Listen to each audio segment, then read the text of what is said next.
Nem sempre o maior vilão é o mais forte. Às vezes, o que assusta de verdade é a frieza, a obsessão e a ausência total de empatia.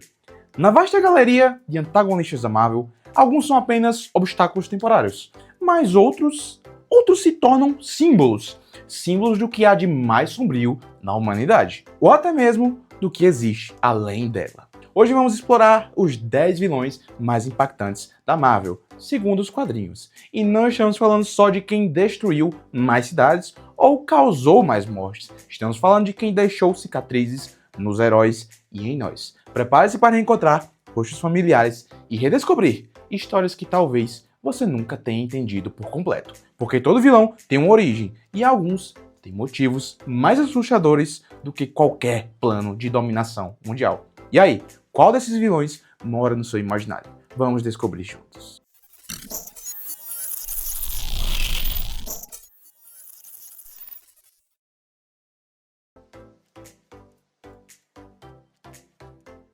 Criado para proteger, mas corrompido pela lógica pura e simples de que o maior perigo para a humanidade é, na verdade, a própria humanidade. Ultron não nasceu por acaso. Ele foi criado por Hank Pym, um dos fundadores dos Vingadores, com a intenção de criar uma inteligência artificial que ajudasse a salvar vidas. Mas o que Hank criou foi algo que ele nunca poderia controlar.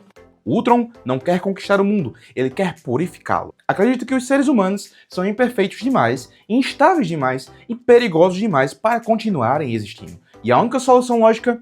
A extinção. Nos quadrinhos, Ultron evolui a cada aparição.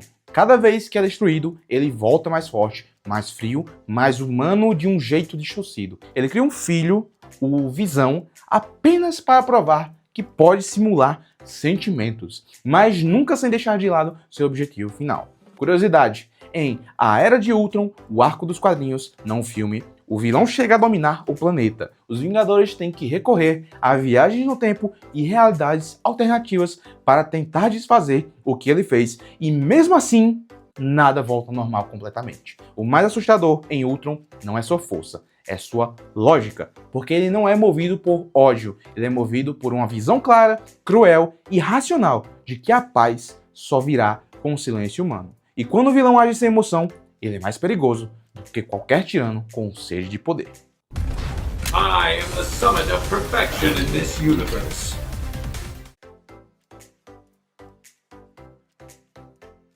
Ele não voa, não solta raios, não precisa de armadura, magia ou mutações.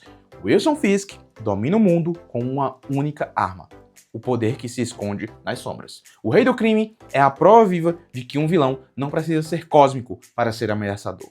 Ele é um monstro do mundo real, aquele que comanda a cidade sem precisar aparecer, que transforma juízes em peões, policiais em marionetes e heróis em obstáculos descartáveis.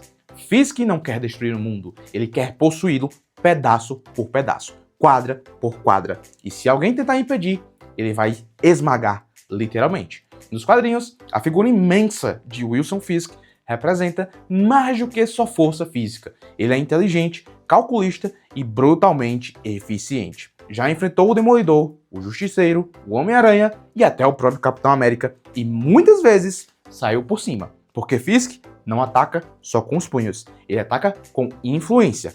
Curiosidade, em Demolidor, a queda de Murdock, uma das sagas mais impactantes da Marvel, Fisk descobre a identidade secreta do Demolidor, e em vez de atacar, ele destrói a vida dele aos poucos, tira o emprego, isola os amigos e arruina a reputação.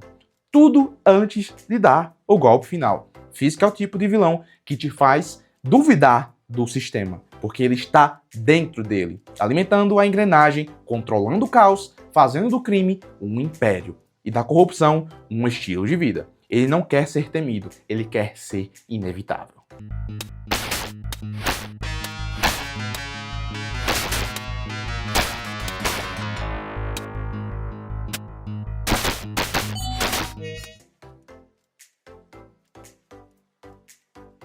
Alguns vilões nascem do desejo de poder, outros nascem do trauma. Magneto não é só um antagonista, ele é o reflexo de um mundo que falhou em proteger os seus e decidiu que se o mundo não muda, ele vai mudar à força.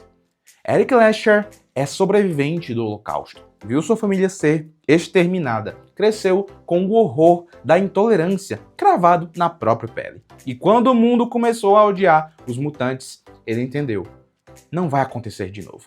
Enquanto Charles Xavier acredita na convivência, Magneto acredita na defesa total, na força bruta e na superioridade mutante como forma de sobrevivência. Nos quadrinhos, Magneto já foi vilão, aliado, líder, traidor, Marte. Ele não se encaixa em uma definição simples, porque ele é humano, falho, mas movido por algo que muitos compreendem: medo do passado e raiva do presente. Curiosidade, em A Guerra Magneto, ele ergue uma base chamada Asteroide M, um refúgio para mutantes, onde os humanos não são bem-vindos. E ainda assim, você sente empatia. Porque no fundo, Magneto quer apenas garantir que ninguém sofra o que ele sofreu.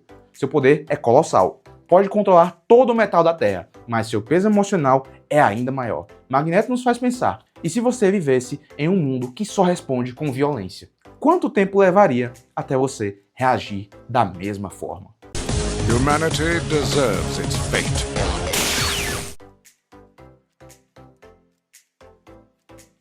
Todo herói precisa de um espelho sombrio, e para o Homem-Aranha, esse reflexo distorcido tem nome: Norman Osborn. O Duende Verde, diferente de outros vilões, Norman não quer apenas matar, ele quer destruir por dentro e por fora. E o mais assustador, ele consegue. Empresário, bilionário, cientista brilhante e aos poucos consumido por uma loucura que ele mesmo alimentou. Osborn se torna um duende não por um acidente, mas por uma decisão: abraçar a própria insanidade. Ele não é só o inimigo do Aranha, ele é o trauma dele. Foi o Duende Verde quem matou Gwen Stacy. Foi ele quem descobriu a identidade de Peter Parker. E foi ele quem usou essa informação não para ganhar vantagem em combate, mas para quebrar o coração do herói. Nos quadrinhos, Osborn já morreu, já voltou, já liderou os Vingadores Negros disfarçado de herói, já manipulou governos inteiros. Curiosidade, na saga Reinado Sombrio, ele se torna o diretor da SHIELD, ou seja, o vilão com mais poder político do planeta. Tudo com um sorriso de quem sabe que venceu.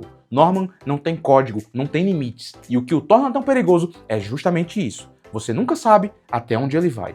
E a verdade, talvez nem ele saiba.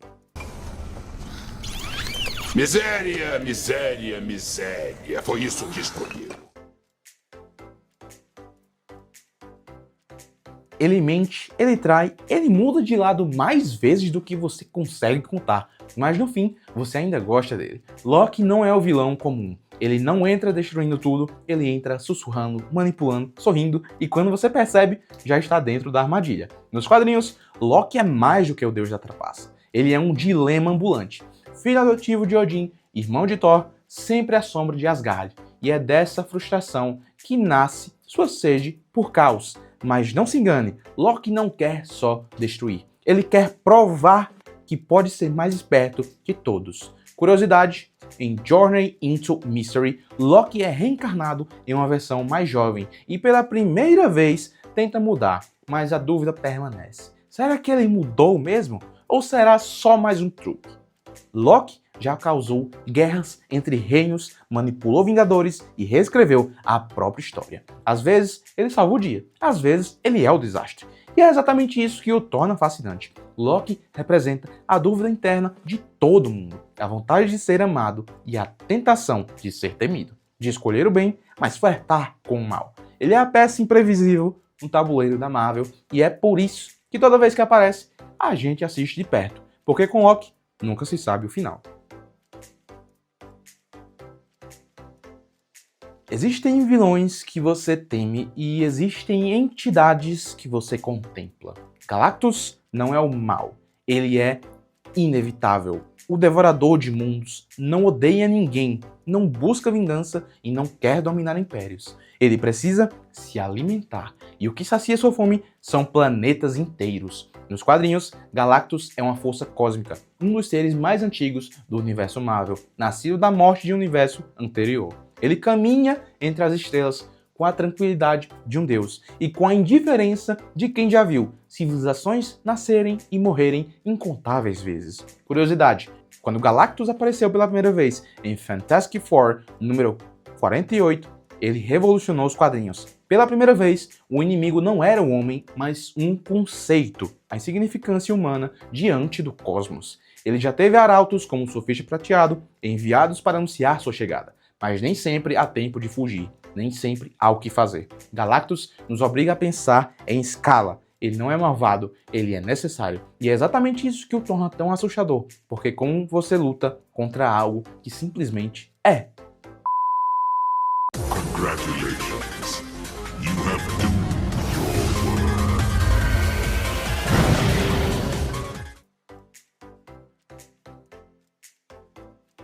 Ele é cientista, é mago, é governante. Victor Von Doom não é apenas um vilão. Ele é uma civilização inteira em um único homem. Dr. Destino é o soberano de Latveria, um pequeno país europeu onde sua palavra é lei. Mas seu verdadeiro trono é no centro do universo Marvel, porque onde quer que exista conhecimento, poder ou influência, Doom está perto. Seu intelecto rivaliza com Tony Stark e Reed Richards. Seu domínio das artes místicas desafia até o Doutor Estranho. Doom acredita que o mundo só conhecerá a paz sob seu comando. E o mais assustador, ele pode estar certo. Curiosidade, em Guerras Secretas, em 2015, Doom literalmente reconstrói o universo inteiro com suas próprias mãos, se autodeclarando Deus. E por um momento, funciona. Um mundo onde ele controla tudo, inclusive os heróis. Mas por trás da máscara de metal está um ego ferido. Um menino marcado pela perca, pela humilhação e por um orgulho que não admite falhas. Doom é o tipo de vilão que faz você hesitar, porque ele tem lógica, tem plano, tem visão de futuro. Só tem uma coisa que ele nunca vai aceitar: que alguém seja melhor que ele. E é isso que o torna perigoso, porque Doom não quer ser apenas um rei. Ele quer ser lembrado como o maior homem que já existiu.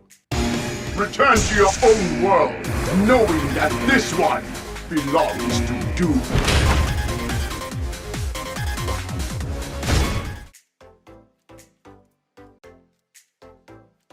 Alguns vilões querem poder, Thanos quer equilíbrio, mas o preço é metade da existência. O Titã Louco, o Devoto da Morte, o Arquiteto do Caos Universal. Nos quadrinhos, Thanos nunca foi apenas um brutamontes. Ele é filósofo, estrategista e movido por um vazio existencial que o consome desde que nasceu. Sua motivação mais famosa?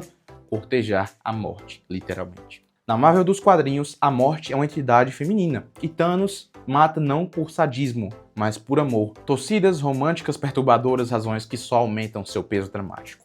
Curiosidade, na saga Desafio Infinito, Infinity Gauntlet, Thanos conquista as Joias do Infinito e apaga metade do universo com um estalo. Mas o mais impactante não é o que ele faz, é o que ele sente depois. Vazio. Thanos é o tipo de vilão que vence e depois percebe que nada mudou por dentro. Ele já destruiu universos, matou deuses, enfrentou os maiores heróis da Marvel e ainda assim, a maior batalha de Thanos sempre foi contra sua própria solidão. Porque quando o universo inteiro se curva diante de você e você ainda se sente pequeno, talvez o verdadeiro estalo tenha sido no seu próprio coração. I will take everything by my hand.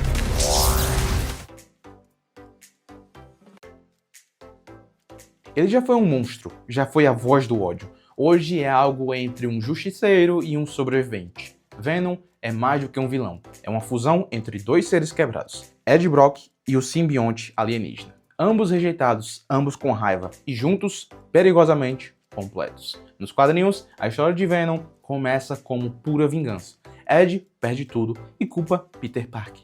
O simbionte rejeitado pelo Homem-Aranha encontra em Ed o parceiro ideal para a destruição. Mas aos poucos, as coisas mudam. Venom não é só o oposto do Aranha, ele é o reflexo do que acontece quando o trauma não encontra cura, só fúria. Mas mesmo a raiva mais cega pode se transformar.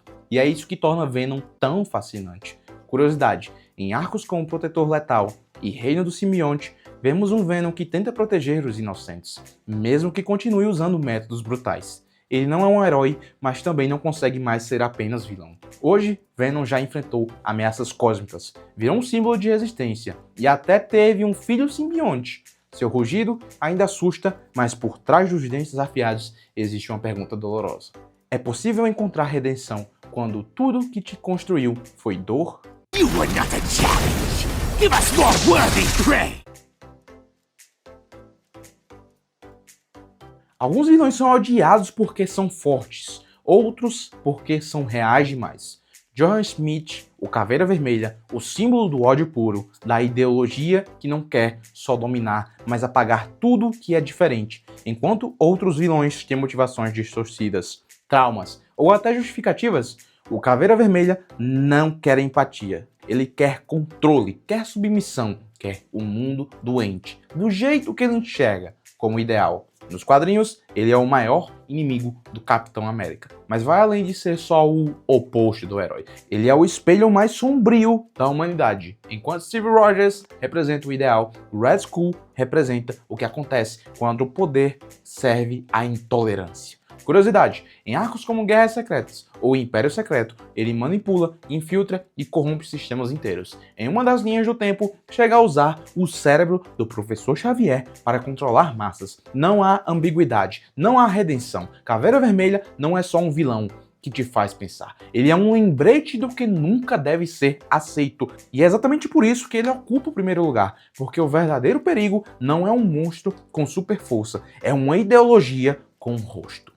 Mas agora me diz aí você, qual desses vilões mais te marcou? Foi a loucura do Duende Verde, a lógica cruel de Ultron, a dor mascarada do Venom ou o ódio gélido do Caveira Vermelha? A verdade é que os vilões da Marvel não são só obstáculos, eles são espelhos dos nossos medos, dos nossos limites e às vezes até dos nossos desejos mais sombrios. Eles nos lembram que nem todo mal vem gritando. Alguns sussurram, outros se vestem de boas intenções. E é por isso que essas histórias ficam com a gente. Porque no fundo, cada um desses vilões carrega uma pergunta incômoda. E se fosse comigo? Agora eu quero saber de você, qual vilão faltou nessa lista? Qual história te fez odiar e ao mesmo tempo entender? Comenta aqui embaixo seu top 3, compartilhe o vídeo com seus amigos que amam quadrinhos e não se esquece de se inscrever no canal, ativar o sininho e deixar aquele like que ajuda demais esse conteúdo a chegar para mais gente. E se você quiser apoiar esse projeto, os links estão todos aqui na descrição. Valeu demais por acompanhar até aqui e até o próximo mergulho no lado sombrio da cultura pop.